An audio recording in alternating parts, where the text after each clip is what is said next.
दोस्तों नमस्कार।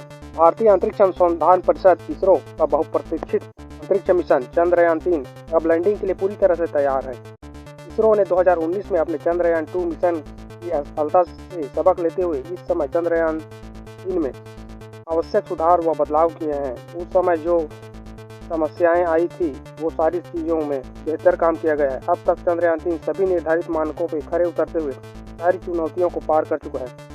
अब सिर्फ कुछ घंटों का इंतजार है जब चंद्रयान-3 चंद्रमा की सतह पर सुरक्षित उतरकर एक नया इतिहास रचेगा और 140 करोड़ लोगों की उम्मीदों को एक नई उड़ान देगा। चंद्रयान-3 चंद्रमा के दक्षिणी ध्रुव पर उतरेगा। अब तक दक्षिणी ध्रुव पर कोई भी यान सुरक्षित लैंडिंग नहीं कर पाया है। अगर चंद्रयान-3 दक्षिणी ध्रुव पर सॉफ्ट लैंडिंग कर पाता है, यह इसरो और समस्त भारतवासी के लिए अपार हर्ष और गौरव की बात होगी। हमें अपने वैज्ञानिकों और स्वदेशी तकनीक पर पूरा भरोसा है कि हम कामयाब जरूर होंगे। अब जानते हैं चंद्रयान वहां उतरकर करेगा क्या। तो दोस्तों, चंद्रयान-3 का लैंडर और रोवर सतह पर उतरकर 14 दिनों तक प्रयोग करेंगे। चंद्रमा की सतह और भूविज्ञान पर डेटा एकत्र करेगा, पर्यावरण का अध्ययन करने में वैज्ञानिकों की मदद करेगा, चंद्रमा की वायुमंडल का अध्ययन करेगा और इसकी खनिज संरचना को बेहतर ढंग से समझने के लिए सतह की खुदाई करेगा। दोस्तों, अभी हाल ही में खबरों में देखा होगा, इसी अंतरिक्ष विज्ञान के क्षेत्र में हमारे चंद्रयान-3 के जैसा रूस द्वारा चंद्र मिशन लूना 25 लॉन्च किया गया था। लूना 25 हमारे चंद्रयान-3 के बाद लॉन्च किया गया था और इससे पहले चंद्रमा पर पहुंचने का लक्ष्य रखा गया था, लेकिन रूस हड़बड़ी के चक्कर में गड़बड़ी कर गया। परिणाम स्वरूप लूना 25 चंद्रमा की सतह पर सुरक्षित नहीं उतर पाया और चंद्रमा की सतह से टकराकर नष्ट हो गया। यूँ कहे लूना असफल हो गया। लूना 25 के फेल होने पर रूस की अंतरिक्ष एजेंसी रॉसकॉस्मोस द्वारा बयान जारी किया गया है, जिसमें लूना 25 के क्रैश होने के कारणों की ओर इशारा किया गया है। तो आइए जानते हैं किन कारणों से लूना क्रैश हुआ। सबसे पहले तो इसका प्रमुख कारण तकनीकी बताया जा रहा है।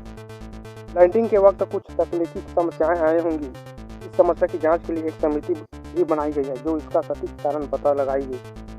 दूसरी संभावना यह जताई जा रही है कि लूना 25 अपने निर्धारित कक्षा से बाहर चली गई। लूना 25 को ले जाने वाली स्पेसक्राफ्ट कक्षा पर उचित ध्यान नहीं दिया गया।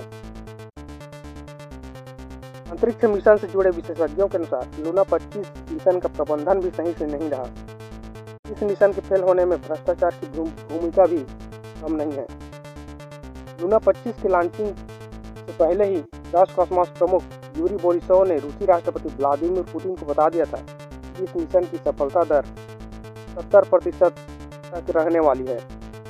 इस बात से यह आरोप लग रहे हैं कि सब कुछ जानते हुए भी सरकार द्वारा इसे आगे जारी रखा गया।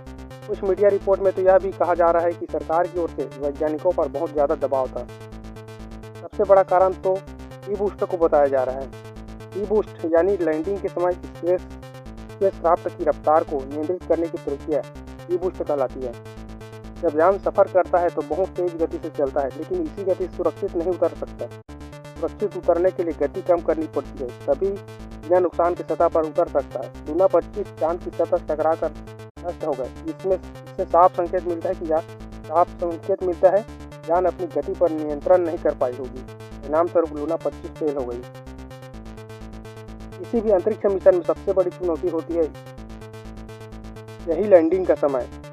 यही वो समय होता है जब यान चंद्रमा की कक्षा से निकलकर उसकी सतह पर उतरने की कोशिश करता है, जिसमें डी बूस्ट की प्रक्रिया बहुत ज़्यादा भूमिका निभाती है। इसके साथ साथ यह भी ध्यान रखने की ज़रूरत होती है उतरने की जगह कैसी है, वहाँ ज़मीन समतल है या ऊबड़ खाबड़।